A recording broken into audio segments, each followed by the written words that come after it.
Good morning, I'm Maiki Oreta and you're watching Business 360, where we break down the numbers, connect the dots, and give you the developments and insights you need to navigate, adapt, and lead. Let's dive right in. The headlines. Trump's trade war, a threat or an opportunity? Finance Chief Ralph Recto says that the Philippines has little to worry about and could even profit from Trump's new tariff strategy against China. A global health shakeup. The WHO calls for urgent talks after Trump pulls the U.S. out. How will this impact global pandemic response and health funding?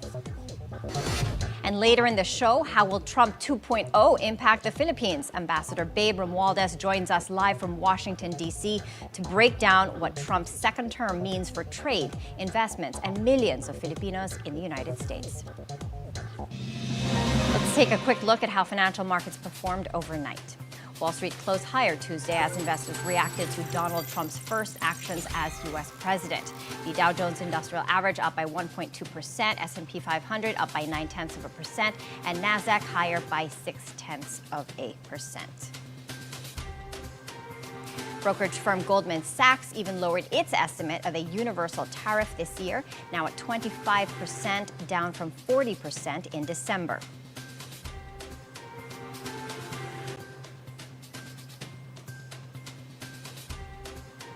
Onto the equity markets over in Europe and the United Kingdom. The FTSE 100 up by 0.3%. Germany's DAX up by 0.25%, and France's CAC 40 up the most, up by nearly 0.5%.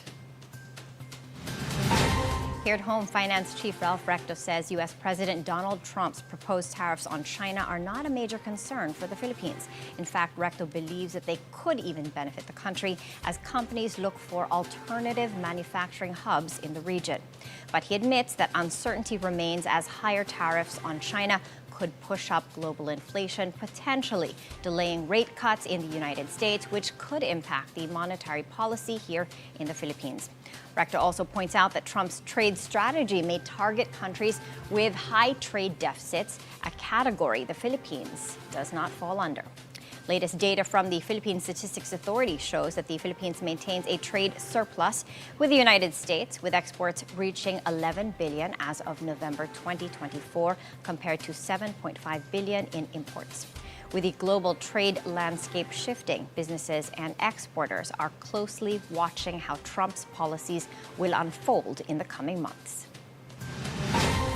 Filipino CEOs remain optimistic about the economy despite the challenges ahead. That's according to the 28th Global CEO Survey by PwC, which reveals that 78% of Filipino business leaders expect the economy to grow over the next 12 months.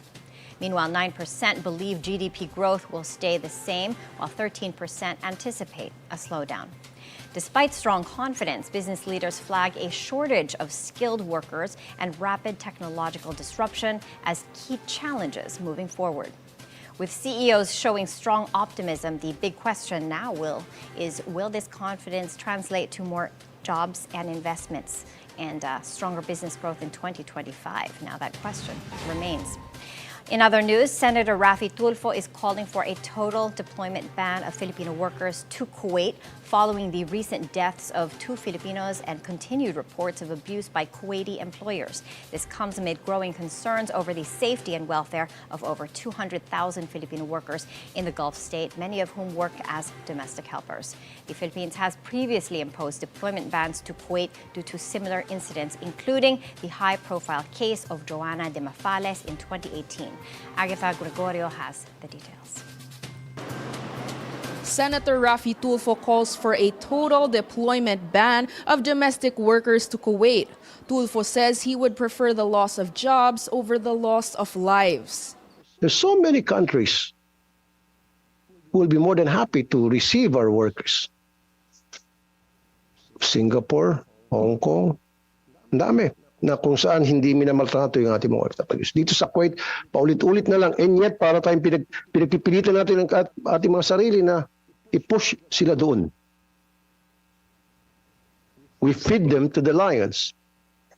Tulfo also mentioned what happened to some OFWs in Kuwait, such as the burning of the body of Julie Biranara in 2023 and Joanna Demafelis being found lifeless in a freezer in 2018. The senator adds he is ready to speak to the president about the ban. The president is a reasonable man, and he will listen. Opo. He knows how to listen when it's time to listen. Mahal ng ating Pangulo ang ating mga OFW. According to the Migrant Workers Department, at the moment, they allow the deployment of skilled workers and those with overseas work experience. First-timers, however, cannot be deployed.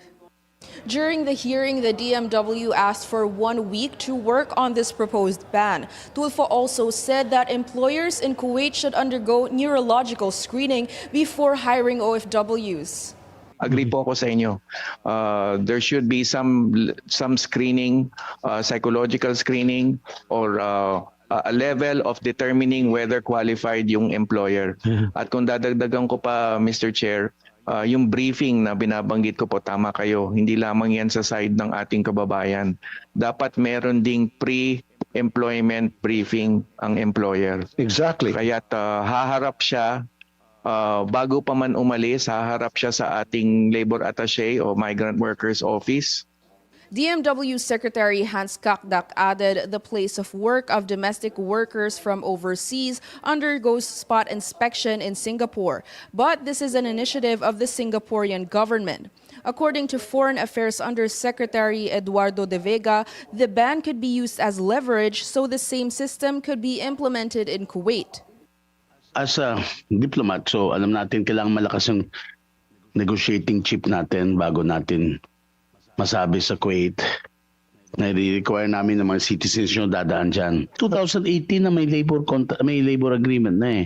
So they're not interested in adding new stuff. Kakdak says that right now, recruitment agencies have the responsibility of investigating employers abroad. Agatha Gregorio, Bilyonaryo News Channel. President Donald Trump unveils a $500 billion AI infrastructure initiative, a massive push to boost U.S. artificial intelligence development and job creation. Trump announces the Stargate initiative alongside tech leaders, including Sam Altman of OpenAI and Larry Ellison of Oracle. The plan starts with a $100 billion investment in data centers across the U.S., eventually expanding to $500 billion over 4 years. Trump claims that the project will generate 100,000 jobs and position America as a leader in AI innovation. A key focus is healthcare, with AI technology expected to connect patients in remote areas with top medical specialists, revolutionizing telemedicine and disease detection. This comes amid growing tech competition between the U.S. and China as Washington moves to secure its edge in the global AI arms race. On another front, the World Health Organization, or WHO, expresses regret over U.S. President Donald Trump's plan to withdraw from the global health body, a move that could impact global business and trade. WHO says it remains open to dialogue with the U.S. to continue their partnership, which has been crucial in combating pandemics and health crises worldwide. The organization emphasizes that U.S. WHO cooperation has helped eradicate smallpox, nearly eliminate polio, and protect millions from disease outbreaks. The U.S. exit from WHO could slow international pandemic response efforts, impact supply chains, and create uncertainty for global health-dependent industries, including pharmaceuticals, biotech, and travel. Philadelphia's top prosecutor, Larry Krasner, is exploring the filing of state charges against convicted January 6 rioters who were pardoned by President Donald Trump.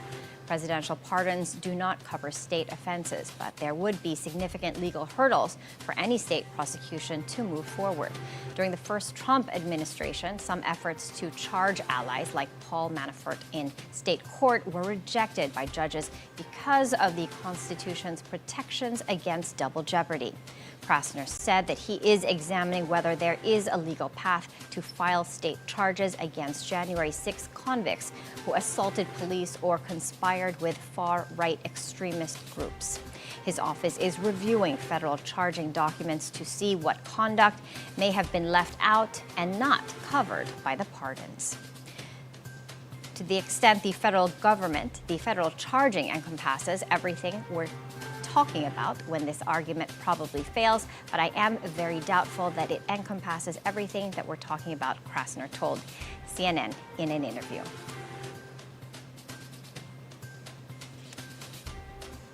Okay, let's pull up the next story.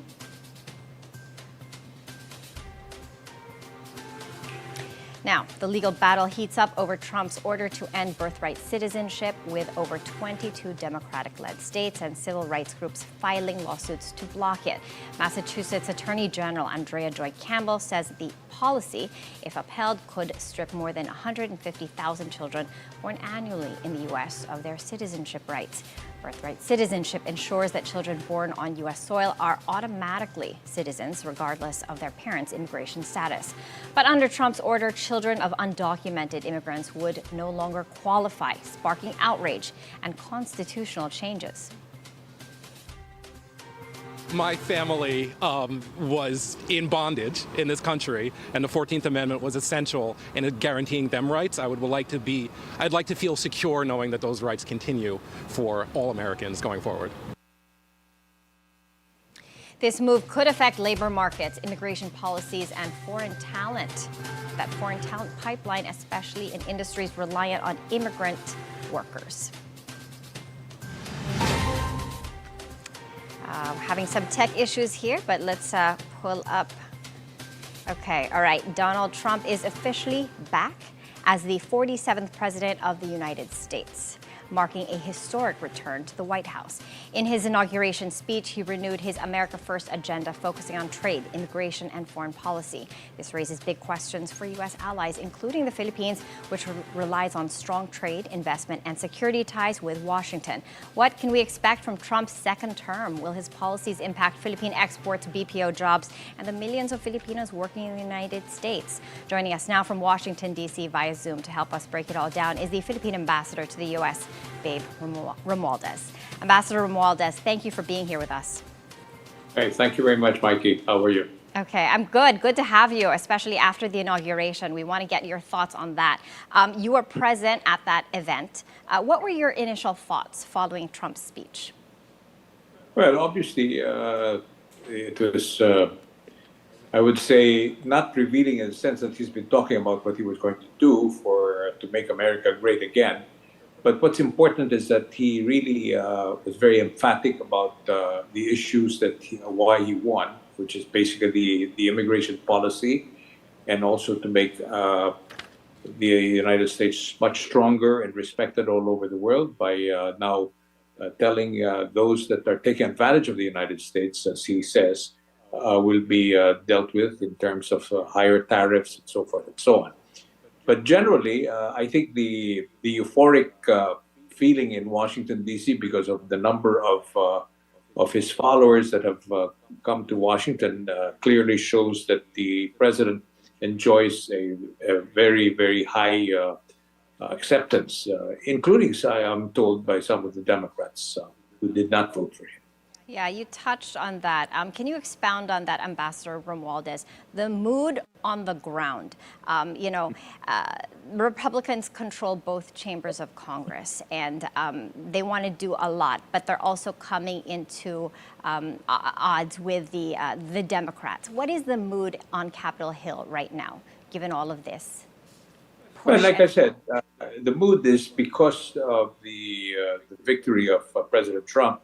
He won the electoral votes and the popular vote. There's a lot of talk about cooperation in doing some of the things that he says he wanted to do, especially in relation to the economy of the United States. So I think that he probably will enjoy very strong support from both parties, or at least the majority, which is the Republican Party in both the U.S. Congress and the Senate, for a couple of years ahead, because of until the midterm elections, I suppose, which is the normal cycle. But generally, as I said, he will have that kind of euphoric situation for the next couple of months, maybe years ahead until the midterm elections. Now, Ambassador Romualdez, in his speech, he reaffirmed his America First emphasis. Given that, how do you think that Philippine-U.S. relations will evolve under Trump 2.0? Well, as I've said, we enjoy bipartisan support from both the U.S. Congress and the U.S. Senate. And so we will probably have a strong relationship, a continuing strong relationship with the United States under the Trump administration. We also have to remember that it was during the time of President Trump, when then Secretary of State Mike Pompeo, who said that they had an ironclad commitment to the Mutual Defense Treaty. So as far as our defense arrangements are with the United States, it will remain as it is.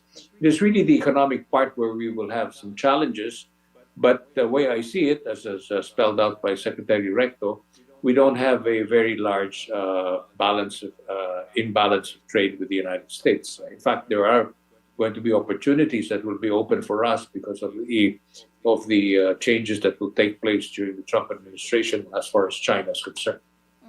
Yeah, you mentioned Finance Chief Ralph Recto. He is actually very optimistic. He said that the Philippines has little to worry about when it comes to Trump's new trade policies. We may even benefit as companies look for other manufacturing hubs. What's your take on this? Are you as optimistic? Yes, I am quite optimistic. In fact, I always see everything. There's always a silver lining in every cloud, as I always say. And the silver lining here is the fact that the policies that will be put in place by the Trump administration in terms of dealing with countries that there is a trade imbalance will tilt towards countries that they have a strong relationship, and that is important for the security of the United States. And we play a major role in that one as far as the Indo-Pacific region is concerned. And also, we have to remember that the ASEAN region is one of the fastest growing economy in the world. And I think many of Trump's incoming economic managers are going to see that as an opportunity. And again, I'd like to think that because of the relationship we have with the United States, we probably will be ahead or will be given more opportunities up ahead. Yeah, the U.S. is one of the Philippines' largest export markets, particularly in electronics and agricultural products. For people worried about this, what would you like to say to them? For businesses worried about all of these tariffs, what would you like to say to them, Ambassador Romualdez? Well, as I said, the Philippines is not in the list of those that will be targeted for higher tariffs because precisely our trade imbalance is not anything close to what they have with China and other countries like Canada and Mexico and probably some other Asian countries. So again, that will it will open us for more opportunities to be able to work together. And as I've always said, it's a quid pro quo. In other words, it's what's good for us will be also good for the United States. There will be a lot of these types of businesses that we will be able to develop in terms of being able to be a supplier to the United States. For instance, Boeing, for instance, is doing some manufacturing in the Philippines for some parts which we export to the United States and which will benefit, of course, their biggest aircraft manufacturer. Okay. On another front, there's the immigration front. Millions of Filipinos work in the United States, particularly in healthcare, in tech, and in other essential industries. What's your outlook for Filipino professionals under Trump 2.0? And then, in relation to that, do you think that they're going to be much stricter with processing visas for work and for travel for the U.S.? And I think for people visiting the United States, it's pretty much the same. I think they go through a certain number of categories that will allow Filipino tourists to come to the United States, which have been the requirements of having more ties with your country and so forth and so on. Now, for workers, obviously they're going to be looking at categories. Right now, there is a debate, well, not really a debate, but the H-1B visas, which is really important for the technology sector of the United States. I think you must have heard about Elon Musk saying that they will need H-1B visas to be issued because they have a lot of talent coming from the Asian region and also including the Philippines. So I think that will probably, I don't think it's going to be, it will change, but perhaps they will just have some other rules or categories that they will be able to target in terms of bringing more jobs here in the United States rather than having other workers coming from other countries. Yeah, in terms of our own the jobs, and it touches on the whole competitiveness of the Philippines. ASEAN nations are continuously lobbying for, they're competing for U.S. investments. What can the Philippines do to make sure that we stay on top of the radar in this regard? Well, we're working together with our economic managers, so Secretary Recto and Secretary Frederick Go. I think that they're formulating a strategy to be able to lure more of the investments, not only from the United States, but from other countries as well. You know, it's been the policy of President Marcos that we want to approach as many countries as possible, not only in our defense posture, having more alliances, a multilateral approach, but also in the economic front. We certainly would like to work with other countries where we can be a part of the supply line. So that's one area, and some of the things that we can do in the Philippines is very much in demand. For instance, in other countries like in Europe. But of course, as of now, human resources still our number one export. But hopefully, we will be able to bring in more investments so that, as the President said, the Filipino will have a choice whether to work abroad or stay at home. Yeah, that's what we want, to give Filipinos that choice to work abroad or to stay at home. In closing, Ambassador Romualdez, every new administration brings its own set of challenges and opportunities. What would you say are the biggest challenges and the biggest opportunities with this new administration in the U.S.? Well, the biggest opportunity, as I said, is going to be the fact that the Trump administration is now looking at countries that they see, or that he sees, is taking advantage of the United States, vis-a-vis in terms of trade. Or even countries that, in his view, is not really helping in the national security strategy of the United States. We certainly don't fall into any one of those negative categories in terms of we are a close ally of the United States. We are a country that follows the rule of law, and we do have a system that is similar to the United States, free enterprise. And at the same time, there are things that we can do that other countries may not be able to do. For instance, the BPO industry, we're very much on the top list of those that can actually take care of that sector. And I don't think that that's going to be touched by the United States or the Trump administration, because it's a growing market in the Philippines because we're an English-speaking country. I know of some businessmen that are expanding their operation in the Philippines. They're also in the manufacturing sector for alternative energy, for instance. There's kinetic energy. I know that one of our local businessmen was able to put together a situation where they were manufacturing this, what they call kinetic energy, and exporting it to the United States. And now they're going to be manufacturing also in the United States to supply that particular product and to other countries as well. So there'll be a lot of these types of industries or companies that will be able to look at the Philippines as a great opportunity for investment. Yeah, you hit it on the nail, Ambassador Romualdez.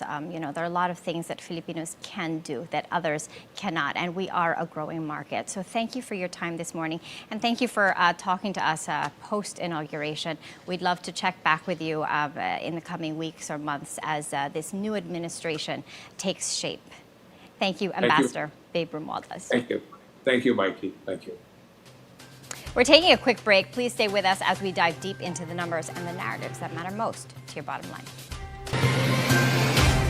The latest news, national issues, with regard to was very vocal about charter change. the political scene, the trust and approval ratings of President Bongbong Marcos and Vice President Sara Duterte decline, and conversations with prominent personalities. Brings back wonderful memories of past Christmases when I was a little boy in Iloilo. Be timely informed, be insightful of the news. All these firsthand at the forefront.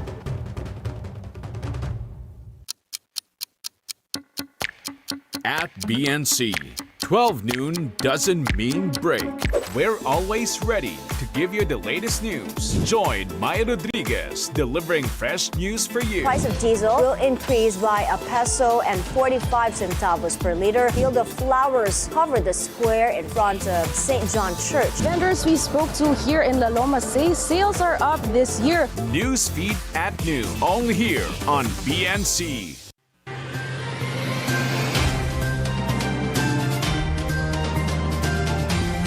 Welcome back. Let's take a look at how some equity markets in Asia are doing. Right now, Japan's Nikkei 225 is up sharply, up by 1.5%. Markets in Hong Kong closed right now. Shanghai Composite lower, down by 1%, and Singapore Straits Times Index up marginally, flat rather, with an upward bias, up by just 0.1%. Now, let's take a look at our market, the Philippine Stock Exchange Index. Right now, the market is higher, flat with an upward bias, up by about 0.2% to 63.50. Now, the All Shares Index is going the other way, down just by a little bit, just down by 0.2%. Checking on all the sub-indices, the financials counter is slightly in the red, as is the industrial counter, while the holding firm, services, mining and oil, and property counters are trading in the green. And at the foreign exchange market, the peso opened stronger at 58.35 against the greenback compared to its previous close of 58.49. And that's it for Business 360. I'm Maiki Oreta. Keep it here on BNC, the Bilyonaryo news channel, always on top.